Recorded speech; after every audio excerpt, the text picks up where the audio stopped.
भक्तामरप्रणतमालिमणिप्रभाणा मद्योतकं दलितपापतमोवितानं सम्यक् प्रणम्य जिनपादयुगं युगाधा वालम्बनं भवजले पततां जनानां।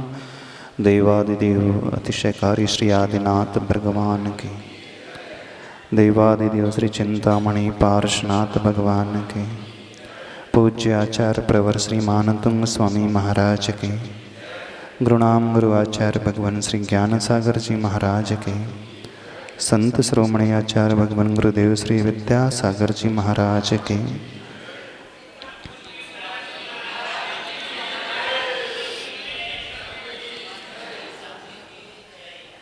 इस भक्तामर स्तोत्र और इसकी महिमा। ये एक ऐसा स्तोत्र है जो हमें बहुत कुछ देता है, लेकिन लेने वाला चाहिए। हम जो चाहें इसमें से प्राप्त कर सकते हैं। जो आपके अंदर इच्छा हो, जो आपके अंदर भाव हो, सब आपको मिल जाएगा।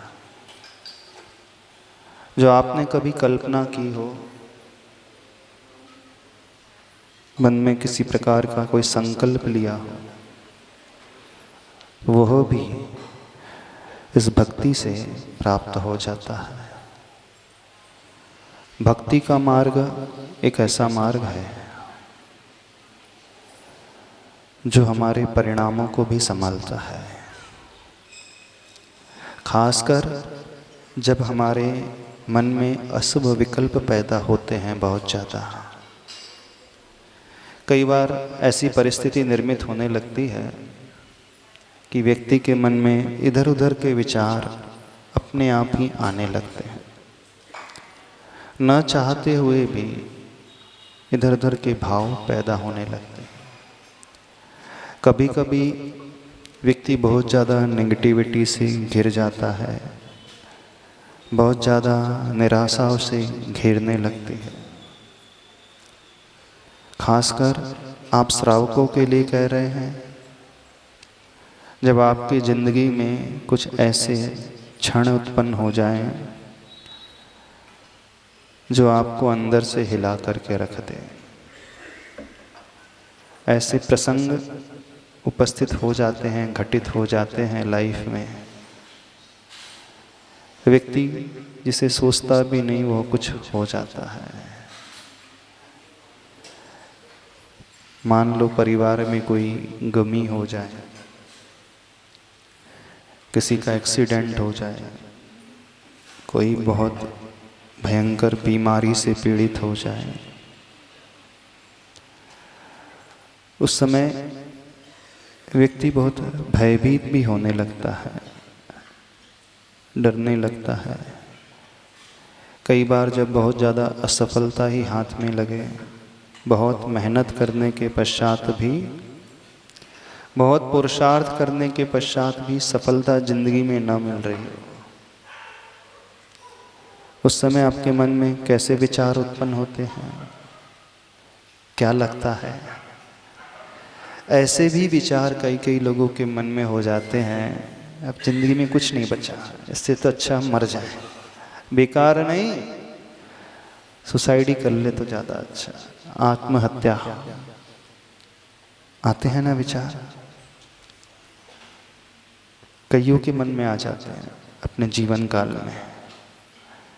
विद्यार्थी के जीवन काल में भी जब वो फेल हो जाता है, उसके अनुसार उसे मार्क्स नहीं मिलते, उसका सिलेक्शन नहीं होता है,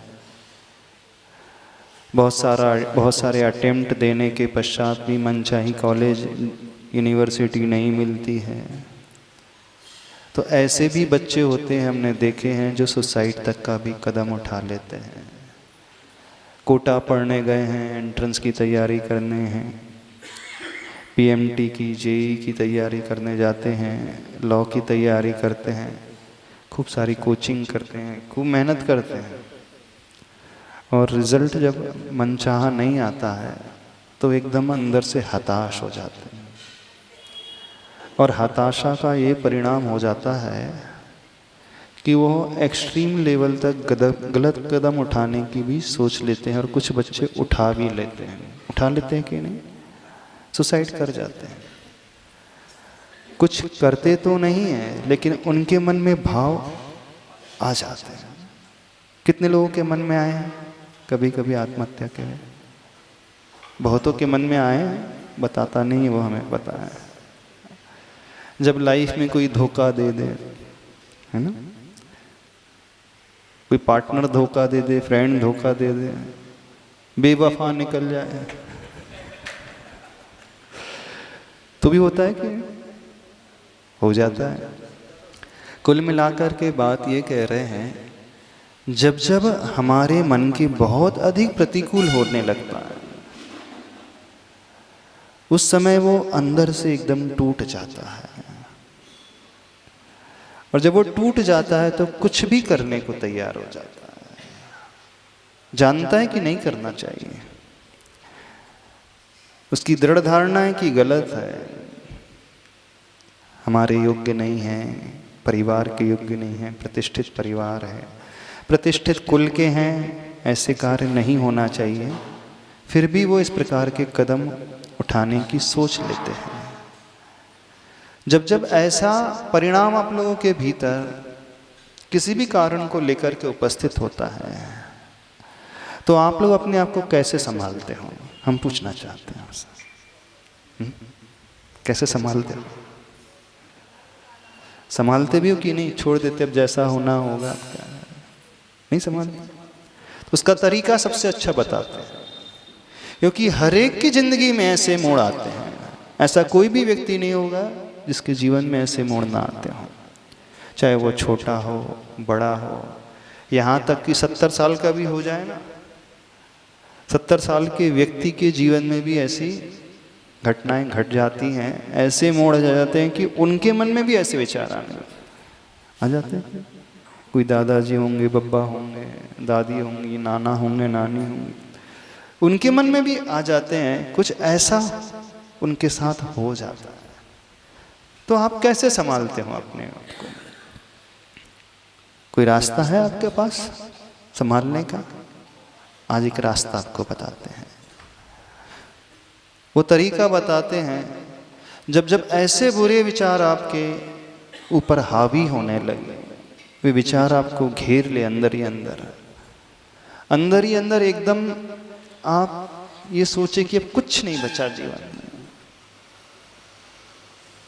कुछ भी तो नहीं रहा हमारे पास। उस समय क्या करना? उस समय सबसे बड़ा आलम्बन आपके जीवन में रहेगा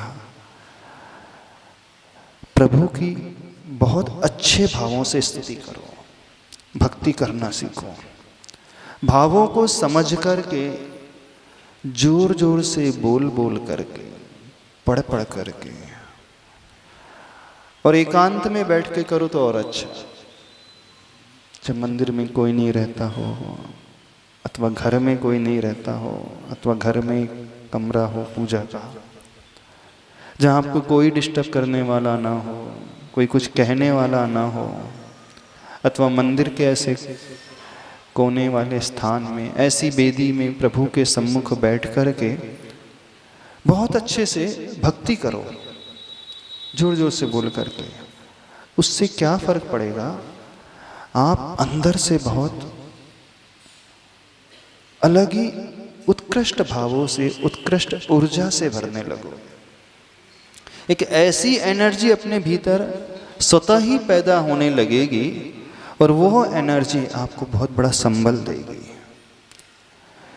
क्योंकि जब बहुत ज़्यादा घाटा लग जाता है, कर्ज में आप डूबते हो, तो उस समय किसकी आवश्यकता होती है? कर्ज चुकाने के लिए अलग से कोई धन मिल जाए, कोई स्रोत मिल जाए, कोई व्यक्ति मिल जाए जो मदद कर ले।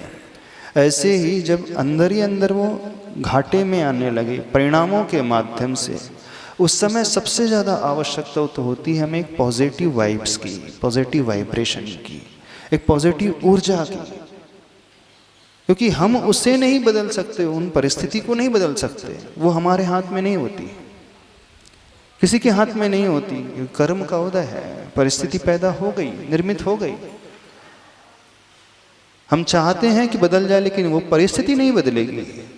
हमें अपने आप को स्वयं बदलना होगा, स्वयं अंदर से इतना मजबूत बनाना होगा कि वो परिस्थिति हमें ज़्यादा प्रभावित ना कर सके। तो स्वयं को अंतरंग से बहुत कॉन्फिडेंट बनाने के लिए, अपने आप को बहुत मजबूत बनाने के लिए ये रास्ता है प्रभु की भक्ति का।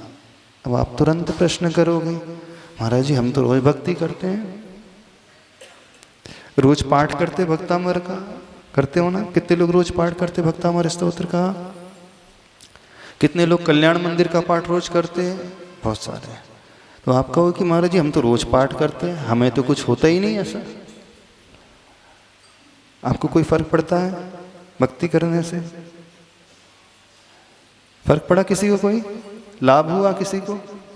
नहीं हुआ लाभ। फिर हम आपसे कह रहे हैं कि इससे लाभ होगा, फिर कैसे होगा? अब तरीका पर हमारा अपनाना। अभी तक आपने अपने तरीके से की है, सिर्फ पाठ पढ़ा है, उससे ज़्यादा नहीं होगा। अब ये तरीका अपनाना जो अंतरंग में इस श्लोक के पीछे भाव छिपे हुए हैं, उस भावों के रहस्य को पकड़ करके आप पढ़ोगे तो बिल्कुल परिवर्तन अवश्य आएगा। क्योंकि आचार्य प्रवर मानतुंग स्वामी जी ने जब की थी तो उनके जीवन में भी ये परिवर्तन देखने में आया था। तो ये कोई असत्य नहीं है, कपोल कल्पित बातें नहीं हैं, ये आपको बढ़ा चढ़ा करके प्रस्तुत की जा रही है, ऐसी नहीं, ये फैक्ट है, सत्य घटनाएं हैं। इस तरीके के माध्यम से यदि आप करोगे तो निश्चित मान करके चलना आपको बहुत लाभ होगा। तरीका क्या है? एक तरीका जो आप हमेशा पालते हुए आए हैं, पाठ कर लेते हैं बस और छोड़ देते हैं। वह हम जो तरीका बता रहे हैं, पाठ से ज़्यादा प्रमुख महत्व यदि किसी को देना है तो इसके पीछे जो छिपा हुआ रहस्य है, और रहस्य क्या है? प्रत्येक श्लोक के पीछे एक एक रहस्य छिपा हुआ है, हर श्लोक के पीछे एक मनोविज्ञान छिपा हुआ है, और मनोविज्ञान अभी हमें पकड़ में आ गया तो आप इसका चमत्कार अपने जीवन में देखना, माना ना? हर एक पीछे अंततो गत्वा कार्य हमारे ही भीतर से होता है, बाहर से कुछ नहीं होता, हमारी मानसिकता से होता है। तो जैसी हमारी मानसिकता बदल जाएगी आप चमत्कार स्वयं देखोगे। अब वो मानसिकता कैसे बदले? तो जो आचार्य भगवान श्लोक में लिख रहे हैं उसे हम पकड़ने की कोशिश करें। अब वो आपको पकड़ में तो आता नहीं आता नहीं। किसी को आता है पकड़ में? आप हिंदी का भी पाठ पढ़ लोगे, हिंदी का पद्यानुवाद पढ़ लोगे, क्या है हिंदी का भक्तामृत का एक पद्यानुवाद अलग अलग श्लोक का अलग अलग लिखा है ना, उसमें भी नहीं आता।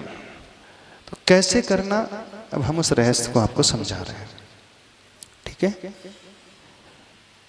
पहली कंडीशन समझ लें, उस दिन आपको बताई थी हमने, हम जो भी कार्य करने जा रहे हैं पहले उसकी महिमा को गाना सीखें। किसकी महिमा गाना है? आदिनाथ भगवान, वे छोटे मोटे नहीं हैं, वे बहुत महान हैं। दूसरी, इसके राइटर कौन है? आचार्य मानतुंग स्वामी जी, वे बहुत ऊंचे साधक हैं। तीसरी महिमा है इसमें लिखा हुआ एक एक अक्षर, एक एक श्लोक मंत्र का काम करता है। चौथी चीज है इस स्तोत्र के अंतरंग भक्ति से हजारों लोगों को लाभ हुआ है।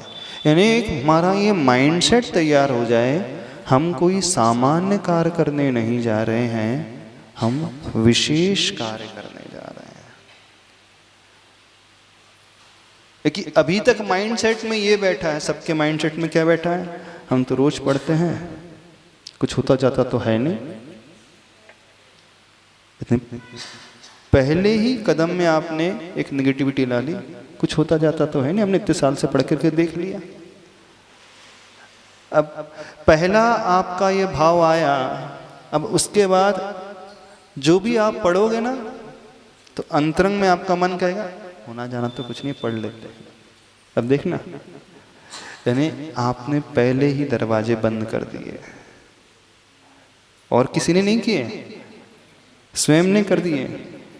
क्या विचार आता है, अब नियम ले लिया है महाराज जी से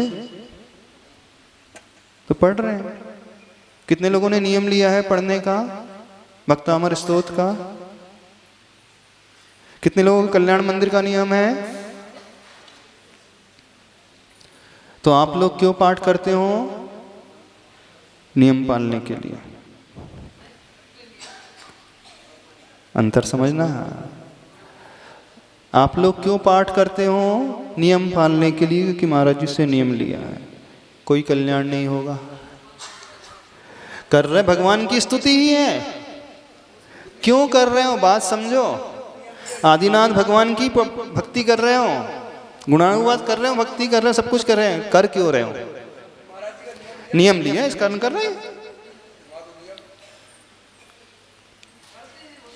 करते हैं कारण क्यों? सबका नियम इस कारण पढ़ते हो कि नहीं? पूजा क्यों करते हो? पूजन का नियम है। अभिषेक क्यों करते हो? अभिषेक का नियम है। दर्शन क्यों करते हो? दर्शन का नियम है। हो गया बेड़ा पार, हो गया बंटा धार। बिल्कुल सही कह रहे हैं। बिना नियम पाले भी कल्याण नहीं होगा, और नियम पालने से भी कल्याण हो जाए कोई नियम नहीं है। समझना अंतर है। जब तक आप यह सोच करके नहीं पढ़ोगे कि मैं नियम पालने के लिए नहीं पढ़ रहा हूं, ये जो है विशेष क्रिया मैं ऐसी चीज कर रहा हूं जिसे आचार्य प्रवरमानंदम स्वामी जी ने की थी। प्रभु की स्तुति करने से मैं अंतरंग से बहुत अच्छा हो जाता हूँ। प्रभु की स्तुति करने से मेरी एनर्जी बहुत विकसित हो जाती है। प्रभु की स्तुति करने से, उनका गुणानुवाद करने से मेरे सारे पाप धुल जाते हैं। प्रभु की स्तुति करने से मुझे बहुत आनंद आता है। जब आप भगवान के जब आप दर्शन करने आते हो, एक भक्ति पढ़ते हो, अब भाग्य मेरो उदय आयो, दरस प्रभु जी को लख लाया। क्या कहते हो? अब भाग्य मेरा उदय आया। क्या मान करके आ रहे हो? आज मेरे कितने सौभाग्य का क्षण है, मैं कितना भाग्यशाली हूं कि मुझे प्रभु के दर्शन का लाभ हो रहा है। अब वो नियम के लिए दर्शन करने नहीं आ रहा है। अंतर समझना। क्यों आ रहा है? क्यों दर्शन कर रहा है? मेरे कितने पुण्य कर्म का उदय है, कितना सौभाग्य जागा है, कितना अपूर्व क्षण है मेरी जिंदगी में। यानी अंदर ही अंदर वो आनंद का भाव, अंदर ही अंदर वो उत्साह का भाव। सब लोग नियम पालने के लिए आते हैं।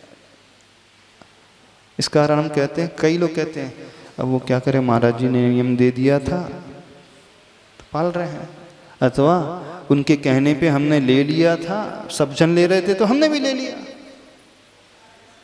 है ना। अथवा अब इतनी उम्र हो गई है, भक्तामर का पाठ, अभी भक्ति पूजा नहीं करेंगे तो कब करेंगे? नहीं तो बहू क्या कहेगी, बेटे लोग क्या कहेंगे, 60 साल की हो गई अभी भी नहीं कर रही है धर्म, तो इस कारण कर रहे हैं।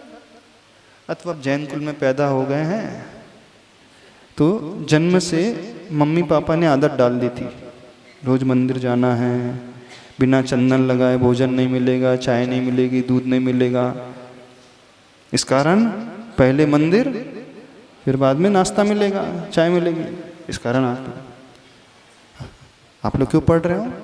अब नियम ले लिया था, इसके बिना कुछ होता नहीं, आदत पड़ गई है बचपन से। तो कुछ लोग अपनी आदत के अनुसार, जितने लोग भी भक्ति करते हैं अधिकांश लोग अपना नियम पालने के लिए भक्ति करते हैं, क्योंकि ये आपके आवश्यक है ना। देव पूजा, गुरु उपासना, प्रभु की पूजा करना है, प्रभु की भक्ति करना है, तो आप अपने आवश्यकों का पालन करने के लिए कर रहे हो ना? नहीं कर रहे? अब देखना, एक उदाहरण देते हैं, बड़े अच्छे से समझ में आ जाएगा। कितने लोगों का रात्रि भोजन त्याग है? अच्छा, ठीक है, बहुत अच्छा। अब आपके नाती पोतों का तो त्याग नहीं होगा, बच्चों का त्याग नहीं होगा ना? अब जैसे कोई पार्टी होती है और 7:30 बज गए, तो आप क्या बोलते हो बेटे से, नाती से? मेरा त्याग है, तेरा थोड़ी त्याग है, तू तो जा खा के आ जा, तू तो खा के आ जा ना। ऐसे बोलते कि नहीं? रात्रि भोजन त्याग क्यों किया? अब ये बात पकड़ में आ जाएगी या समझ में आ जाएगी? क्यों त्यागा आप लोगों ने? महाराज जी ने नियम दे दिया था इस कारण नहीं, आपने ले लिया था इस कारण नहीं कि जैन कुल में जो जन्मे हैं इस कारण रात्रि भोजन नहीं किया जाता है, इस कारण त्याग कर दिया, इसलिए त्याग किया ना कि हिंसा हमसे ना हो जाए, जीवों की विराधना ना हो जाए, जीवों का घात ना हो जाए। हमें बड़ी पीड़ा होती है जीवों की हिंसा से, उस हिंसा से बचने के लिए हमने रात्रि भोजन त्याग किया। अब आपने ये सोच करके त्याग किया होगा तो बेटा भी रात में भोजन करेगा तो आपको विकल्प होगा, देखो मैंने तो त्याग कर दिया लेकिन कैसी परिस्थिति है, ये त्याग नहीं कर पा रहा है। आप क्या बोलते हैं, शादी में जाना है तो खा के आजा जल्दी, तेरा थोड़ी रात में त्याग है। हाँ, अच्छा, लिफाफा और वसूल हो जाए। अपने 501 का लिफाफा दे रहे हैं तो कुछ तो वसूल होना चाहिए, तो 100 रुपये के हिसाब से भी थाली होगी तो 5 चले जाएंगे तो बैलेंस हो जाएगा। ऐसा नहीं, क्या शब्द निकलता है मुख से?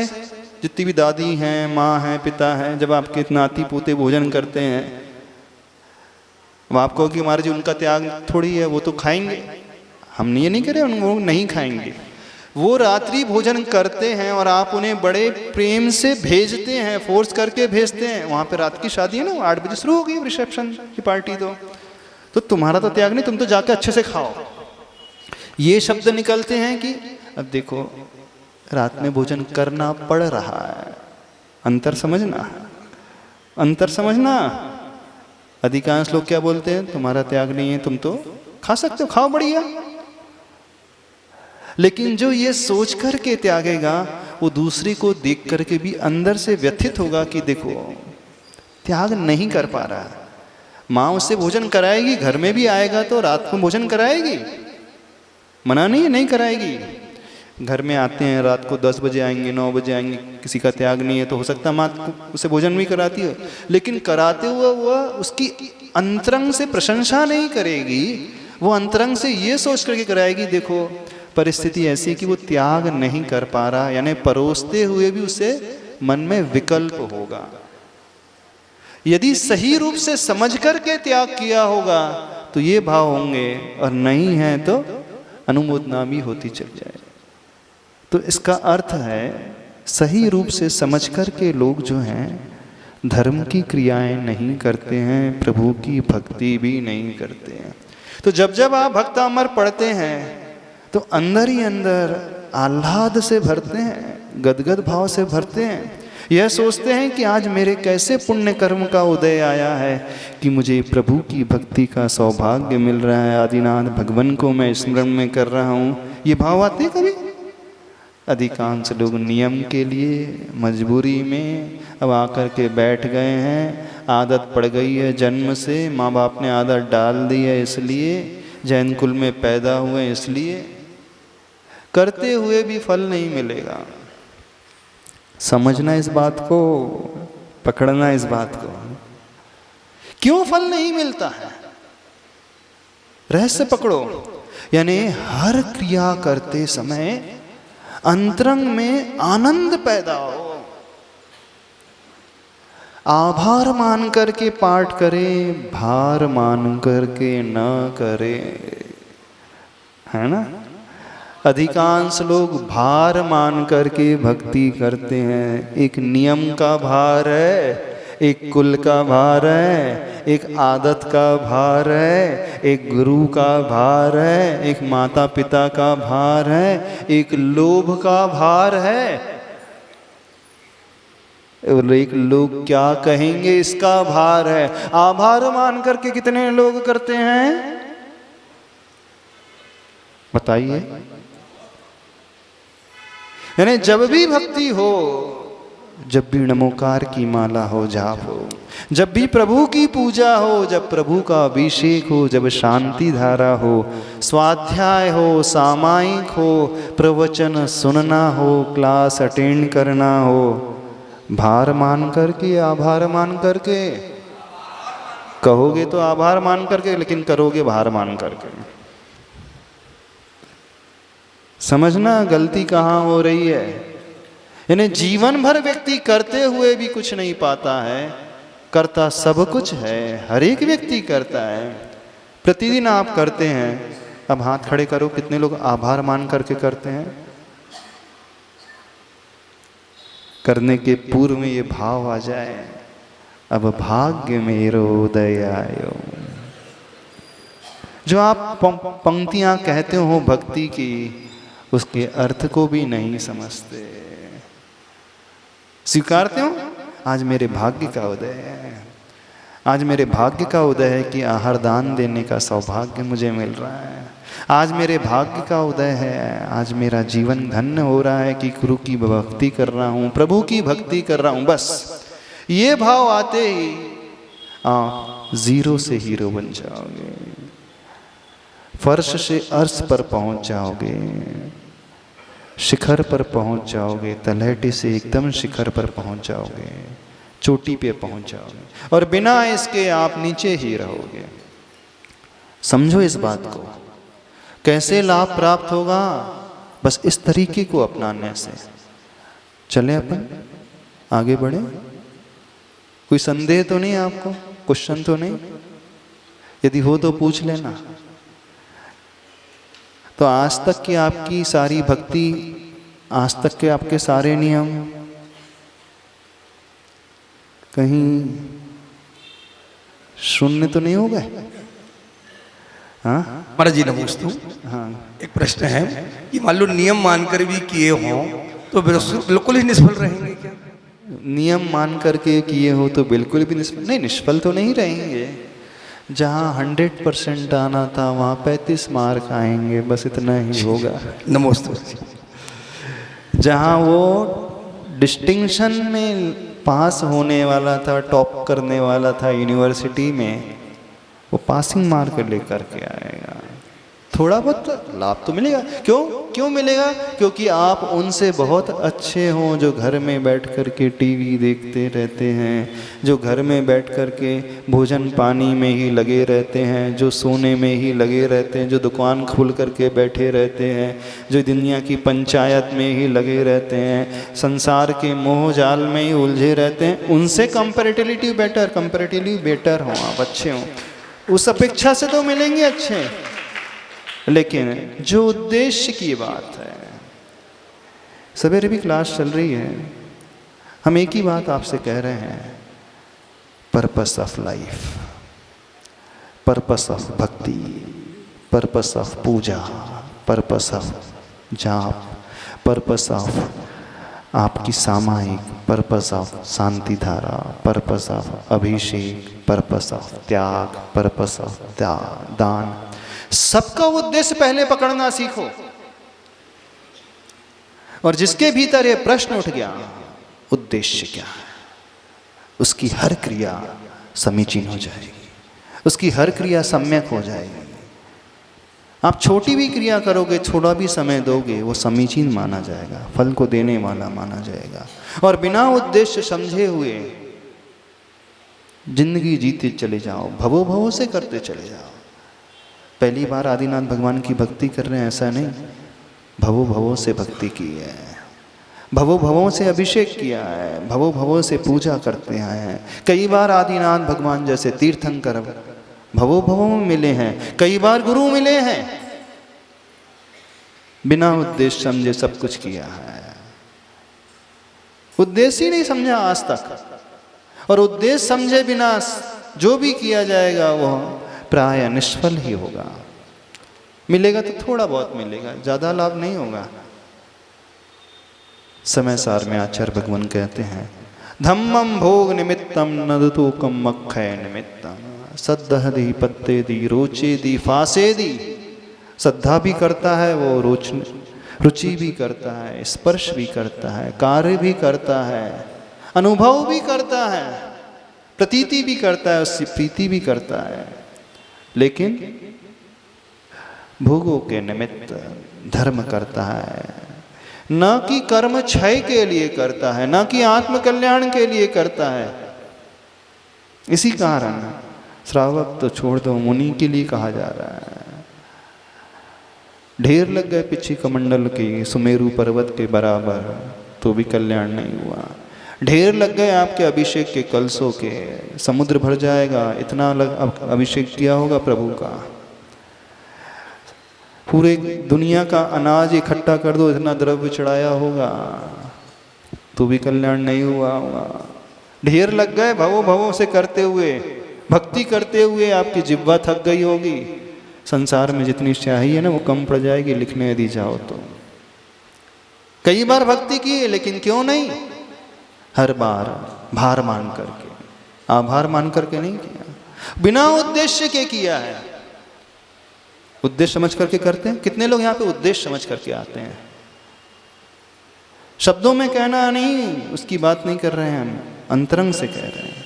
शब्दों में तो हर व्यक्ति यही कहता कि मेरा अच्छा उद्देश्य है, बंदे तद्गुण लब्धे, आपके गुणों को पाने के लिए मैं कर रहा हूँ, कह रहा हूँ। शब्दों की भाषा नहीं है, हृदय की भाषा है। भक्ति जो लाभदायी होती है वो हृदय से होती है। हाँ, क्या प्रश्न है आपका? बोलिए। महर्षि, मेरा ये कहना है कि नियम अगर भक्तांबर का नहीं, कल्याण मंदिर का नहीं, नियम अगर भगवान का आभार व्यक्त करने का हो, बहुमान व्यक्त करने का हो, तो फिर उस नियम का क्या फल मिलेगा? आभार का अर्थ होता है gratitude, feeling of gratitude. Gratitude की भावना अपने भीतर लाना सीखो। यानी हमारे भीतर आभार का भाव आ गया, इसका मतलब है हम पूर्ण समर्पित हो गए। हम प्रभु को सब कुछ मान रहे हैं, हम गुरु को सब कुछ मान रहे हैं। बिना प्रभु के हम कुछ नहीं कर सकते, हम तुच्छ हैं। बिना गुरु के हम एकदम धूल भी नहीं है, धूल का करोड़वा हिस्सा भी नहीं है। और एक बार वो आभार की भावना आ गई तो अंदर से वो आनंद ही आनंद पैदा होगा। जिसने हमारे प्रति उपकार किया है, मदद की है, हम कैसे भावों से भर जाते हैं, उसे भूलते नहीं कभी भी। ये वो व्यक्ति है, जब मैं सबसे ज़्यादा पीड़ित था, दुखी था, सबसे ज़्यादा मुझे ज़िंदगी में आवश्यकता थी, उस समय इसने मेरी मदद की थी। जब कोई मेरे साथ खड़ा नहीं था, सबने हाथ खड़े कर लिए थे। मैं मांगने भी गया तो सबने मना कर दिया था। मुझे देख करके ही दरवाजे दूर से ही बंद कर लेते थे। मुझे देख करके ही वे रास्ता बदल करके दूसरे रास्ते पे चल जाते थे। फ़ोन करता था तो हेलो हेलो, आवाज़ नहीं आ रही, कट गया, और आवाज़ सिग्नल नहीं मिल रहा, मैं बाद में करता हूँ। कोई फ़ोन करता है जिसको आवश्यकता है और आपको कुछ करना धरना नहीं है तो हेलो हेलो वो बोल रहा है, सुनाई पूरा दे रहा है, और आवाज़ ही नहीं आ रही, यहाँ पे बहुत भीड़ है, सिग्नल नहीं मिल रहा है, बाद में करना। ऐसे ही होता है कि नहीं? जिससे काम नहीं निकालना है अथवा टालना होता है, सुनते हुए भी आप अनसुना कर देते हैं, सिग्नल का बहाना बना देते हैं। करते हो कि नहीं? आपका कौन सा बहाना बना? बड़ी परेशानी चल रही है, अभी तो बड़ी परेशानी चल रही है, वो देनदार दे ही नहीं रहे, वसूली नहीं हो रही, सब लेकर के जा रहे हैं, और इतने खर्चे बढ़ गए हैं और अभी और लगे हुए हैं। कैसे बहाने? लेकिन जिसके प्रति ये भाव कि ये वो व्यक्ति है जिसने मेरे आड़े दिनों में मदद की, तो आप उसे देख करके कभी नहीं भूलते, भैया भगवान के बाद ये ही मेरे लिए दूसरा भगवान है। यदि ये मदद नहीं करता तो आज मैं कहीं का नहीं रहता। तो जिसके प्रति ग्रेटिट्यूड की फीलिंग आ जाती है, भावना आ जाती है, व्यक्ति अपने आप ही समर्पित हो जाता है, अपने आप ही झुक जाता है। तो प्रभु के पास आभार मान करके आया करो, हे प्रभु आपने मुझे एक मौका दिया, मैं आपकी भक्ति कर पा रहा हूँ। हे प्रभु मुझे आपने एक ऐसा सुंदर शरीर दिया, निरोगी काया दी, मुझे ऐसे शब्द दिए, मुझे ऐसी शक्ति दी कि मैं कुछ दान कर पा रहा हूँ। इन्हें दान करने के बाद भी आभार, घमंड नहीं, अभिमान नहीं, पूजा करने के बाद भी, स्वाध्याय करने के बाद भी आभार। मैं आज प्रभु आपकी भक्ति कर रहा हूँ, भक्तामर स्तोत्र पढ़ रहा हूँ, आपका बहुत आभार। यदि आप मुझे मौका नहीं देते तो हो सकता मैं ये नहीं करता, पापों में लगा रहता, कौन से कार्य में उलझा रहता मुझे पता नहीं। बस ये भाव पहले लाना सीखो, फिर देखना आप एक अक्षर भी पढ़ोगे भक्तामर का, भक्त भी पढ़ लोगे तो कल्याण हो जाएगा, सिद्धि हो जाएगी। पूरा श्लोक भी छोड़ दो दूर, भक्तामर का भक्त अकेले भी पढ़ लोगे और ये भाव ला लोगे, सिद्धि हो जाएगी। आणम ताणम कछु ना जानम, अंजन चोर ने क्या कहा था? आणम ताणम कछु ना जानम सेठ बचम प्रमाणम। हो गई सिद्धि, हो गई थी नहीं, विद्या सिद्धि हो गई थी उसको। हाँ, मातुस भूल करके तुस्मास भिन्नम, शिवभूति मुनि महाराज ने बोल दिया, केवल ज्ञान हो गया। और अपन रोज नमोकार मंत्र बोले जा रहे हैं, नमो ओरियंताणम नमो सिद्धाणम, रोज माला फेरे जा रहे हैं। उनको वो भी याद नहीं था, अपने को पूरा याद है, सही सही उच्चारण चल रहा है, फिर भी कुछ नहीं हो रहा। हो रहा है, रोज भक्तामर का पाठ चल रहा है, फिर भी कुछ नहीं हो रहा है। और उसने अंजन चोर ने आनंद ताणम बोल करके सिद्ध कर लिया, शिवभूति मुनि राज को सिद्धि हो गई। क्या चल रहा है? बस अंतर इतना ही था कि वो आभार मान करके कर रहे हैं। और बाकी सभी लोग, आप लोग क्या कर रहे हो?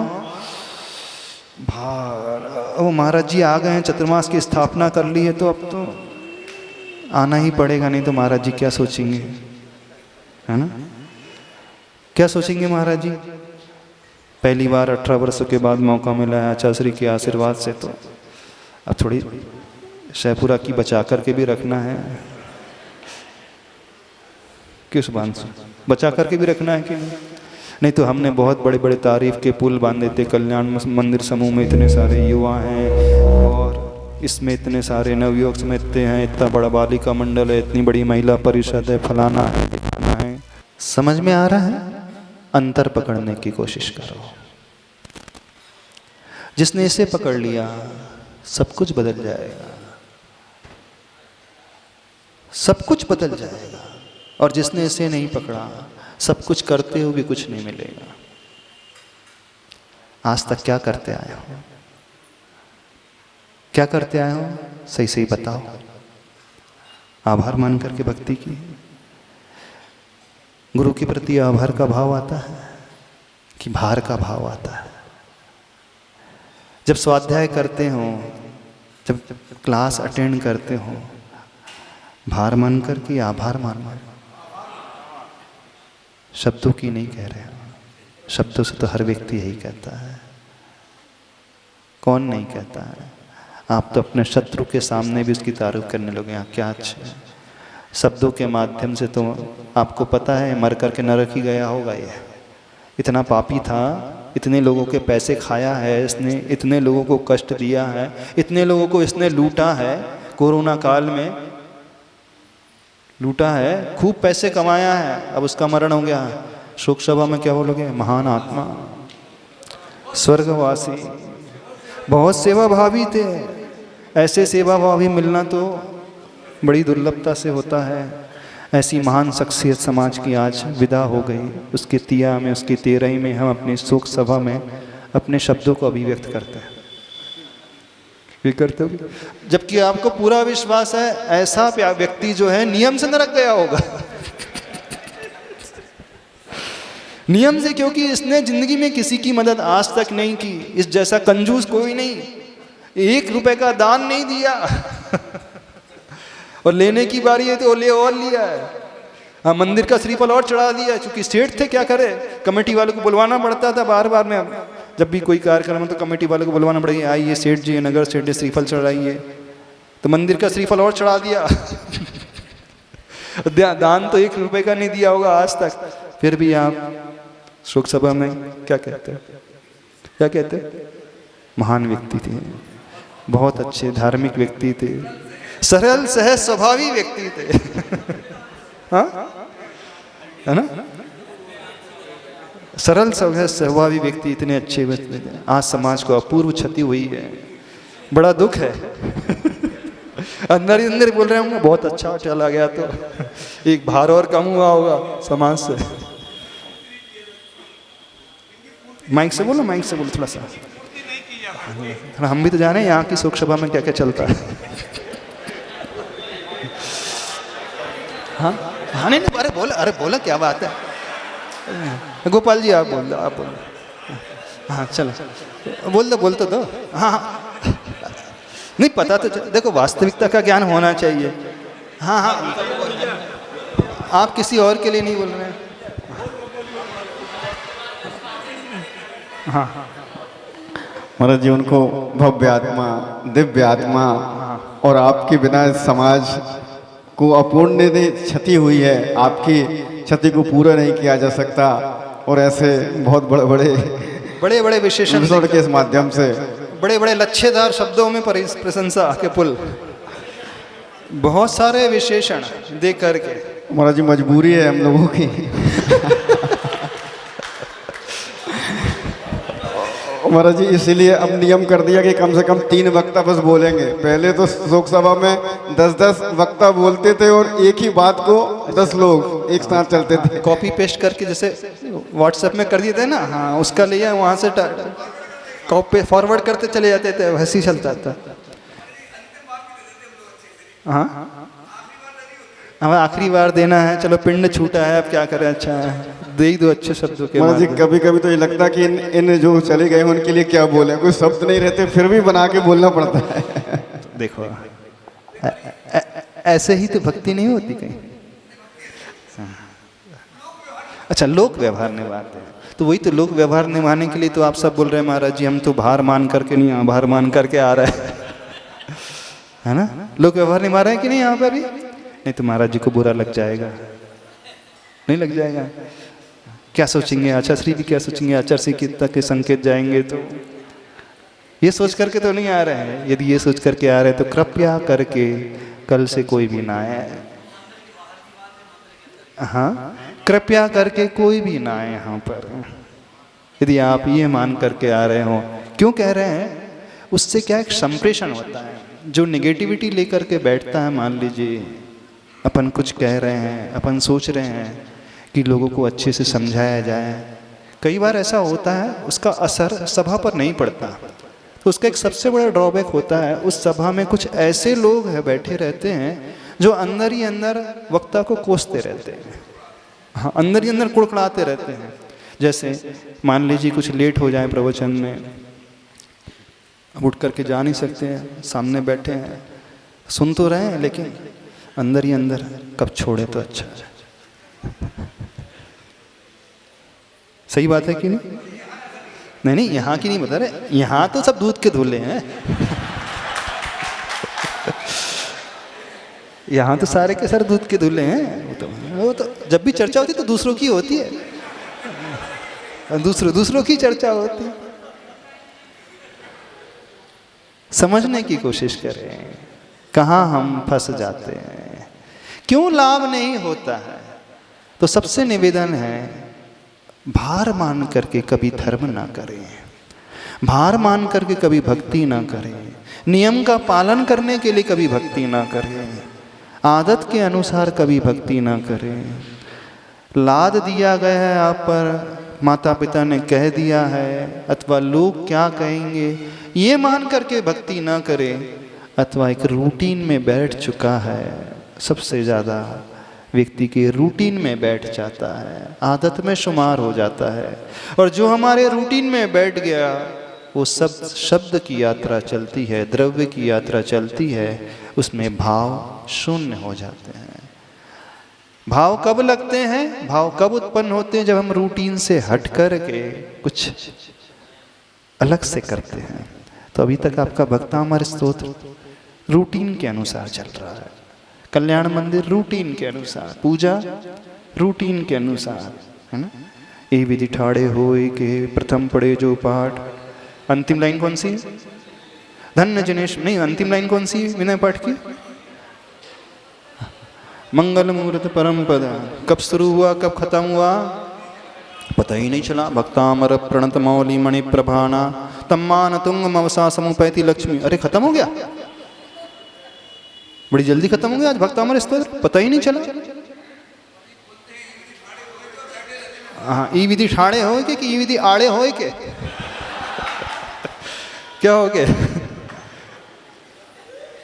मन से तो आड़े ही हो जाते हैं, भले ही शरीर से बैठे हैं, बोल रहे हैं ठाड़े, बैठे शरीर से और मन से आड़े। ऐसी हो गया कि नहीं? ऐसा ही चल रहा है, सबके साथ ऐसे ही चल रहा है। कब शुरू होता है कब समाप्त होता है पता ही नहीं चलता। दो परिस्थिति होती है जब पता नहीं चलता। जब ऐसे व्यक्ति भावों में डूबता है कि उसे पता ही नहीं चलता कि कब मैंने शुरू किया कब समाप्त हुआ, यानी इतना उसका मनोयोग लगता है, इतना मन लगता है, इतना ध्यान लगता है, तब समय का भान नहीं रहता है। और दूसरी परिस्थिति क्या होती है? उसका ध्यान कहीं और लगा रहता है, तब भी पता नहीं चलता कब शुरू हुआ भक्तामर स्तोत्र और कब समाप्त हो गया। तो आप लोग कौन सी कैटेगरी में? पहली वाली में है। आपका तो इतना ध्यान लगता है। शायपुरा वाले पहली वाली में है ना, बहुत ध्यान लगता है। इतने डूब जाते हो, इतने डूब जाते हो कि ऊपर से लेकर नीचे तक भीग जाते हो। कपड़े भी भीग जाते होंगे शायद। हाँ, कपड़े भी गीले जाते होंगे एकदम, नहीं डूब जाते हैं?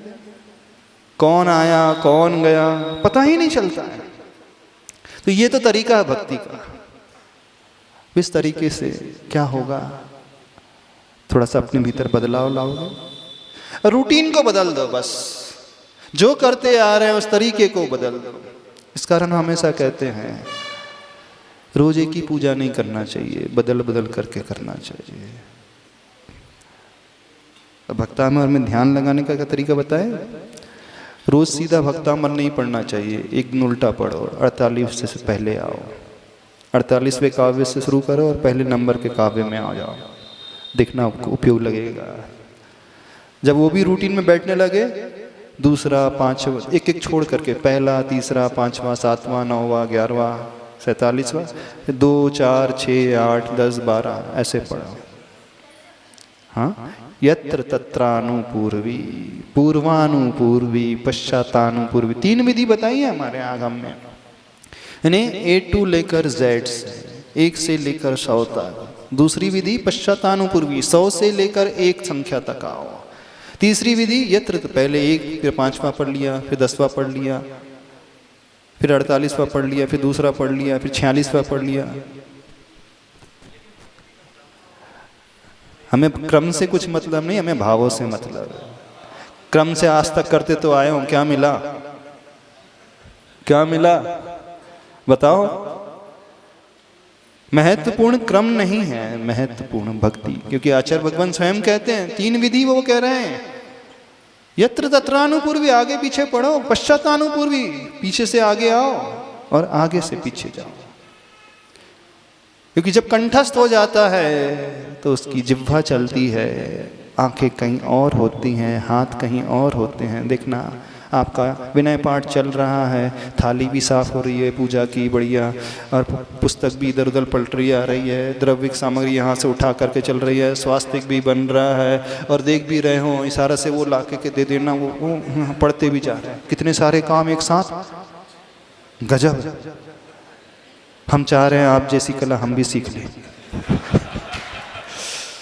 एक साथ इतने सारे काम करना हम भी सीख ले, बहुत जल्दी हो जाएगा। 24 घंटे में हम 100 घंटे का काम कर लेंगे, है ना। कुछ लोग होते हैं 24 घंटे में 100 घंटे का काम कर लेते हैं। कैसे करते होंगे? ऐसे ही तो करते होंगे। आप भी एक साथ 4 कर लेते हैं, तो भले ही 1 घंटा मंदिर में रहते होंगे, लेकिन 4 घंटे का काम एक साथ कर लेते होंगे। बढ़िया, गजब की कला है आप लोगों की। सिखाओगे ऐसी कला कैसे करते? हाँ, अच्छी कला है बहुत। नहीं है अच्छी कला? क्या क्या चल रहा है? देखना, आप भक्तामर भी सुन रहे हैं, आप पूजा भी कर रहे हैं, कई लोगों की माला भी चल रही है, माला कितने लोगों की चल रही है? कितनी महिलाओं की माला भी चल रही है, जाप चल रही है? नहीं चल रही, क्योंकि आपके जाप का भी तो नियम है ना, रोज 3 जाप देने का नियम है, तो 3 जाप भी हो जा रहा है और प्रवचन भी सुन रहे जा रहे हैं और अभिषेक तो देख ही रहे हैं हम सामने, भगवान की शांति धारा भी देख रहे हैं, जाप भी चल रही है। हाँ, बाजू से तत्वार सूत्र का पाठ भी कान से लगा के, तुम तत्वार सूत्र का पाठ करो, तुम भक्तामर का पाठ करो, बूढ़ी माँ है, मेरा दोनों का नियम है। हाँ, दोनों का नियम है, तत्वार सूत्र भी सुनना है और भक्तामर भी सुनना है और शांति धारा भी देखना है और जाप भी देना है और देखना भी इधर उधर। गजब की कला है, ऐसी कला तो आचार्य भगवान के भीतर भी नहीं रहती, गौतम स्वामी गणधर के भीतर भी नहीं रहती है, जितनी कला आप लोगों के भीतर है। धन्य है आपकी क्षमता नहीं है, धन्य है आपका ज्ञान, धन्य है आपकी सामर्थ्य, धन्य है आपका उपयोग, धन्य है आपकी कला। अहो दाता अहो भक्त, ऐसे धन्य है पंचम काल के भक्त, धन्य है सैपुरा के भक्त। नहीं, ये थोड़ा बदल दे, ये तो दूसरों के लिए लागू है ना, सैपुरा वाले के लिए लागू नहीं, ये सैपुरा वाले पे लागू हो रहा है। सब जगह ऐसी चलता है, वो बोल रही सब जगह ऐसी चलता है, हमारे मात्र सैपुरा में नहीं है, सब जगह चलता है, सब जगह ऐसी चलता है ना। तो सब जगह की भक्ति ऐसी है, सब जगह की पूजा ही ऐसी है, इससे क्या होगा? जय की नौल मास्टर कहावत आती है, सब में जैक लगा लो, मास्टरी कहीं नहीं होगी।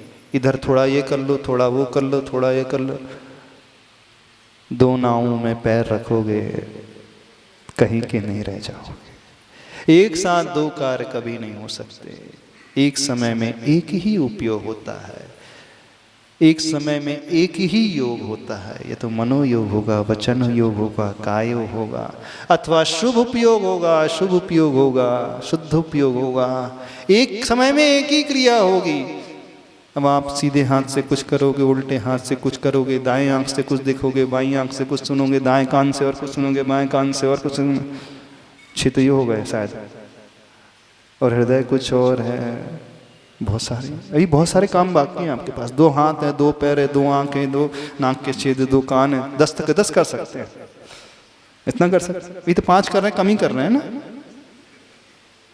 आज 5 अभी कम चल रहे हैं ना काम, और भी क्षमता है ना आप लोगों में, नहीं? हाँ, और भी है, मोबाइल है तो ऑन करके वो बात भी चल रही है, वीडियो कॉलिंग भी चल रहा है, उससे सुन भी रहे हैं, पूजा में, अभिषेक में, प्रवचन में मोबाइल से बात भी चल रही है कि नहीं? अब तो हैंड्स फ्री आ गया है, ईयरफोन लगा लो, पता ही नहीं चलता बात चल रही है कि नहीं, क्योंकि फोन तो उठाया नहीं किसी ने। टेक्नोलॉजी एडवांस हो गई है, आपकी भक्ति भी एडवांस हो गई है। मॉडर्न टेक्नोलॉजी, मॉडर्न भक्ति, मॉडर्न भक्तामर और मॉडर्न भक्त, सब मॉडर्न है ना, पंचम काल के, नए के, 21वीं सदी के भक्त, धन्य है 21वीं सदी के भक्त।